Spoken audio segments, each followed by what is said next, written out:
آخري واقع ذکر کوم. شیخ الاسلام صاحب ذکر کړی دی چې د هارون رشید په دور کې یو دانا و، بهلول دانا په نوم سره د شهرت پیدا کړی، یو ډیر مجذوبه سړی و، د الله تعالی یو عاشق و، له دنیا نه ډیر بې رغبته و. دا بهلول دانا به کله کله راتو هارون رشید ته، نو هارون رشید دا خپل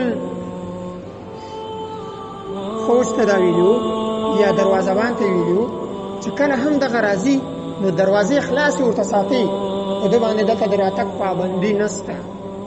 وایي بهلول دانا یو وخت ورته راغی، نو هارون رشید خو په ده باندې وسخن نه وایي، یوه لکړه یې ورکړه، بهلول دانا ته یې دا وویلې چې دا لکړه واخله، دا به ته هغه چا ته ورکوې چې تر تا نه زیات بېوقوف وي. بهلول دانا دا لکړه له ځان سره ویې ساتله، کېښودله، څو کاله وځي. یو وخت کې هارون رشید مریض شو، بیماره ده، ډېر سخت مریض ده. بهلول دانا د ده پوښتنې ته راغی، عیادت ته یې راغی، هارون رشید سره خبرې کوي. وایي څه کیسه ده؟ هارون رشید ورته ویلې، وایي ای بهلوله ډېر غټ سفر مې په مخ کې ده.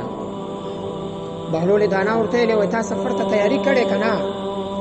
وایي څنګه تیاري؟ یعنې لشکر مشکر یا داسې نور غلامان او خادمان یې مخ ته لېږلي که نه؟ وایي ای بهلول دانا دا ته څنګه خبره کوې؟ دا خو یو داسې سفر ده چې هلته لشکر او خادمان ما ته په کار نه راځي. بهلول دانا ورته ویلې، وایي ولې؟ تا خو به چې په دنیا کې لیک سفر هم کوو، دغه نږدې دشتې ته صحرا ته به چې وتلې، مخکې به یو لشکر تللی، د خادمانو به یو کتار ولاړو، اصلحې به په لاسونو کې وې. نن ستا مخ ته دومره لوی سفر ده، تا یوه تیاري هم نه ده ورته کړې. نو هارون رشید ورته ویلې، وایي ای بهلوله ما خو ته بېوقوفه بللې، خو نن ته ډېرې عجیبې خبرې کوې.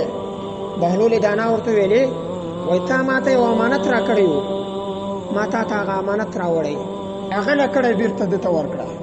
وایي زه په دنیا کې وګرځېدم، له تا مې بل بېوقوفه پیدا نه کړ چې په دنیا کې وړکی سفر کوي، لشکرونه مخ ته لیږي، تیارې لارې سموي، صفا کوي.